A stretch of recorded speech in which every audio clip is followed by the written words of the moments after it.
Just ക്രിയേഷൻസിൻ്റെ ഒരു പുതിയ വീഡിയോയിലേക്ക് എല്ലാവർക്കും സ്വാഗതം. ഇന്ന് ഞാൻ കൊണ്ടുവന്നിരിക്കുന്നത് ബഡ്ജറ്റ് ഫ്രണ്ട്ലി നൈറ്റിയുടെ കളക്ഷനുമായിട്ടാണ് വന്നിരിക്കുന്നത്. മീഡിയം സൈസാണ്. ഇതിൻ്റെ പ്രൈസ് വന്നിരിക്കുന്നത് 275 ആണ്. Pleated nightie.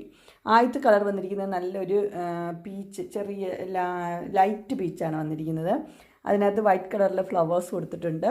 പ്ലീറ്റഡ് ആണ്. 275 മീഡിയം സൈസ്. അടുത്ത വന്നിരിക്കുന്നത് ഒരു മസ്റ്റർഡ് യെല്ലോ കളറാണ് വന്നിരിക്കുന്നത്. അതിനകത്ത് സെയിം പ്രിൻ്റ് തന്നെയാണ്. അടുത്ത കളർ വന്നിരിക്കുന്നത് അതിൻ്റെ തന്നെ ഒരു ബ്ലൂ ഗ്രീനും കൂടെ മിക്സ് ആയിട്ടുള്ളൊരു കളറാണ്. എല്ലാം നല്ല കളേഴ്സാണ്. എല്ലാം സിമ്പിളായിട്ട് ഉപയോഗിക്കാനായിട്ട് പറ്റിയ നൈറ്റികളാണ്. അടുത്ത കളർ വന്നിരിക്കുന്നത് വൈറ്റിൽ ചെറിയ ഡിസൈൻ ആയിട്ടുള്ളൊരു കളറാണ് വന്നിരിക്കുന്നത്. അതിൻ്റെ തന്നെ 3 ഷെയ്ഡ് അവൈലബിൾ ആയിട്ടുണ്ട്. ഇത് പിങ്കാണ് വൈറ്റിൽ വന്നിരിക്കുന്നത്. അടുത്ത് വന്നിരിക്കുന്നത് ഒരു യെല്ലോയാണ്.